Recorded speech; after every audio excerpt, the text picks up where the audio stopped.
वक्फ bill को लेकर देश में जो विवाद चल रहा है उसी बीच नुपुर शर्मा की एंट्री हो चुकी है। निशिकांत दुबे ने जहां सुप्रीम कोर्ट और सीजीआई को लेकर तमाम तरीके के बयान दिए, उसके बाद बीजेपी के राष्ट्रीय अध्यक्ष जेपी नड्डा एक्स पर एक ट्वीट करते हैं और लिखते हैं कि निशिकांत दुबे और दिनेश शर्मा ने जो सुप्रीम कोर्ट और सीजीआई को लेकर बयान दिए हैं उससे पार्टी का कोई लेना देना नहीं है, वो उनके व्यक्तिगत बयान है। अब जैसे ही ये पोस्ट जेपी नड्डा करते हैं वैसे ही एंट्री होती है नुपुर शर्मा की। नुपुर शर्मा की एंट्री कराती है पब्लिक। अब जेपी नड्डा के उस पोस्ट पर तमाम तरीके के कमेंट आ रहे हैं। लोग कह रहे हैं कि जो आपने नुपुर शर्मा के साथ में किया था वही काम आज आप निशिकांत दुबे के साथ में कर रहे हैं। चलिए पूरा मैं मामला आपको दिखा देता हूं। वैसे ये दो मेरे पास में कमेंट के स्क्रीनशॉट हैं, पर आप जब जेपी नड्डा की एक्स प्रोफाइल खोलेंगे, उस पोस्ट पर जाएंगे तो आपको इससे जुड़े हुए कई कमेंट मिलेंगे जिसमें नुपुर शर्मा का जिक्र है, नुपुर शर्मा के साथ में जो हुआ उस बात का जिक्र है। चलिए सबसे पहले मैं आपको ये दो कमेंट पढ़ के बता देता हूं कि इन दो कमेंट्स में ऐसा क्या है जिसको लेकर मैंने पूरी खबर आपको बताने के लिए वीडियो बनाया है। सबसे पहले नजर डालते हैं इस ट्वीट पर। हार्दिक करके एक जो है वो ट्विटर यूजर है, उन्होंने लिखा है कि 300 से 240 पे आ गए लेकिन अकल नहीं आई।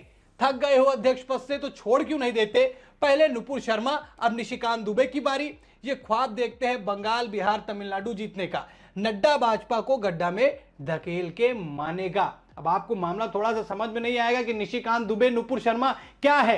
ज्यादा मैं आपको सस्पेंस नहीं बनाऊंगा, ये वाला ट्वीट पढ़ के मैं आपको पूरी कहानी बताता हूं। इन्होंने लिखा कि इन्हीं हरकतों की वजह से जनता ने 300 से 240 पर लापटका लेकिन अकल नहीं आई।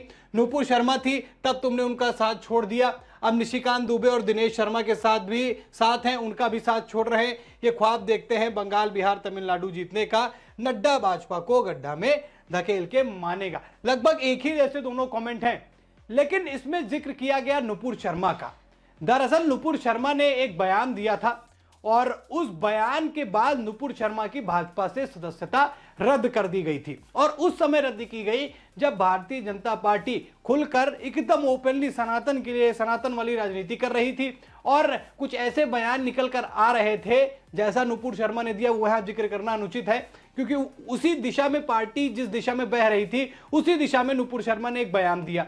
वो बयान बड़ा विवादित हो गया। बयान उन्होंने दिया था, ज्ञानवापी की चर्चा चल रही थी, उसी में उन्होंने कुछ बोला।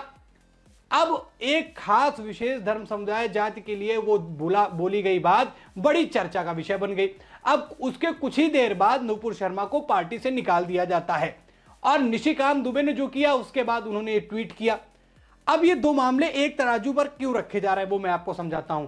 लोगों का कहना है कि अगर आपका सांसद, आपके पार्टी का कोई नेता, वो भी जब बड़ा फेस हो निशिकांत दुबे, दिनेश शर्मा जैसा, तो आपको पार्टी के साथ में उसको सपोर्ट करना चाहिए, ना कि आप उसको लेकर ट्वीट करें या उसे पार्टी से हटा दे। वही काम जो आपने कभी नुपुर शर्मा के साथ में कर दिया था। नुपुर शर्मा के साथ स्टैंड लेने की बजाय आपने नुपुर शर्मा को पार्टी से निकाल दिया। वही काम निशिकांत दुबे और दिनेश शर्मा के साथ आज होने जा रहा है। हालांकि पार्टी से निकालने की कोई चर्चा नहीं है, पर दोनों ने जो वक्फ बिल से जुड़ा जो मामला जिसकी सुनवाई सुप्रीम कोर्ट में चल रही है उसी से जुड़ा हुआ एक उन्होंने बयान दिया और अब उसमें पार्टी अपने आप को पीछे ले रही है और कह रही है कि इनके व्यक्तिगत बयान है, इनके पार्टी से कोई लेना देना नहीं।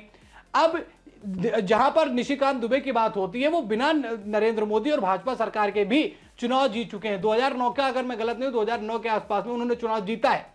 तो अब ये मामला जो है ये साफ तौर पर दिखाता है कि लोगों का ऐसा कहना है कि जेपी नड्डा जो है वो अपने नेताओं के साथ स्टैंड नहीं ले पा रहे हैं और इसीलिए शायद कहीं ना कहीं जो ये विरोध उनको देखना पड़ रहा है और इसीलिए उनके अध्यक्ष पद जो है वो खतरे में भी है।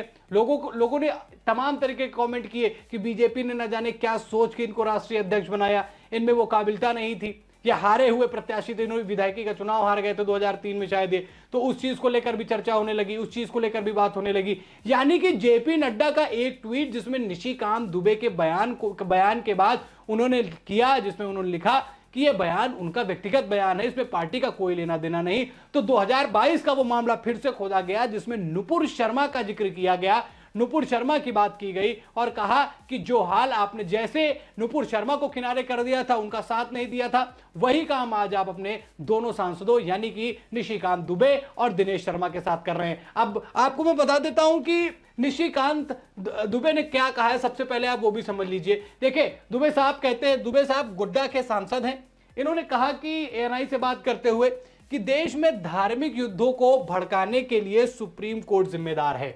यानी कि पश्चिम बंगाल में जो बवाल हुआ, खास तौर पर तब जब वहां पर यह बात हो रही थी कि इसको लागू कर देना है, ममता बोली कि वो नहीं लागू करेंगी, फिर सुप्रीम कोर्ट में सुनवाई की बात होने लगी, तमाम जगह विरोध होने लगा, विपक्ष के हौसले बुलंद हो गए कि सुप्रीम कोर्ट बात सुन रहा है। तो उसी से जुड़ा हुआ ही उन्होंने बयान दिया, कहा कि जो धार्मिक युद्ध हो रहा है, ये जो हिंदू मुस्लिम हो रहा है, जिसमें हिंदुओं के साथ में पश्चिम बंगाल में क्या हुआ, उन सबको भड़काने के लिए सुप्रीम कोर्ट जिम्मेदार है, ये कहते हैं भाजपा के सांसद निशिकांत दुबे। उन्होंने कहा अगर सुप्रीम कोर्ट को कानून बनाना है तो संसद भवन को बंद कर देना चाहिए।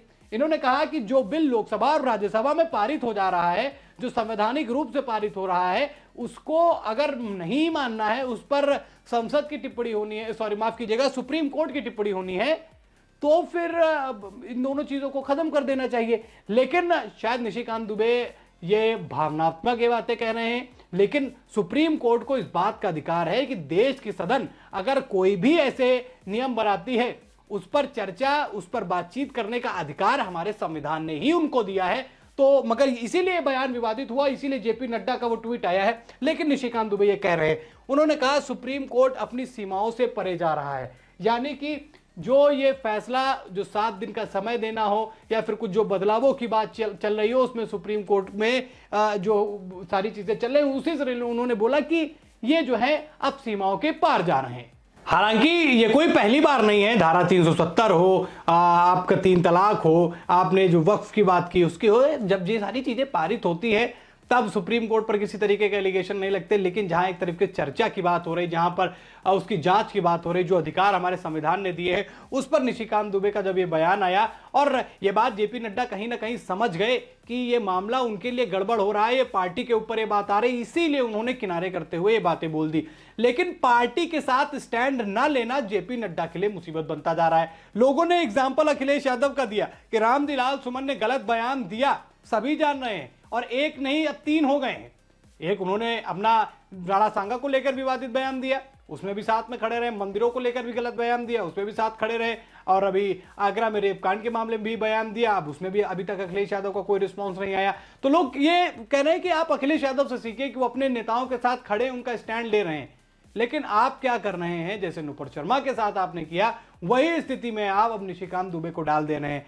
अब क्या इस बयान की वजह से निशिकांत दुबे को पार्टी से निकाल दिया जाएगा, उनकी सांसदी क्या खतरे में आ जाएगी, ये तो देखने वाली बात होगी। हालांकि एक बड़े नेता है निशिकांत दुबे, बड़े ही प्रखर वक्ता और बड़े मुखरता के साथ में सदन में अपनी बातें रखते हैं, मीडिया से अपनी बातें रखते हैं। ये मुश्किल होगा खैर बीजेपी के लिए, लेकिन जेपी नड्डा की कान खिंचाई हो गई है, उनकी अध्यक्षता धीरे धीरे उस कगार पर पहुंच रही है कि कोई नया अध्यक्ष बनने वाला है। लेकिन उससे पहले जेपी नड्डा का यह ट्वीट उन पर बड़ा भारी साबित होता हुआ नजर आ रहा है। और जो 2022 का मामला था, उसे कैसे निशिकांत दुबे से लोगों ने जोड़ा, और नुपुर शर्मा की एक बार फिर से चर्चा करते हुए जेपी नड्डा की कड़ी आलोचना की जा रही है। क्या जेपी नड्डा को और भारतीय जनता पार्टी को निशिकांत दुबे के इस बयान के साथ खड़े होना चाहिए? मैंने आपको सारी चीजें बताई कि कुछ अधिकार जो हमारे संविधान ने दे रखे हैं सुप्रीम कोर्ट को, उस पर इस तरीके की टिप्पणी करना, तो ऐसे मामलों को, दोनों चीजों को सोचते हुए आप बताइए कि क्या जेपी नड्डा ने जो बयान दिया है, जो जेपी नड्डा ने ट्वीट किया है,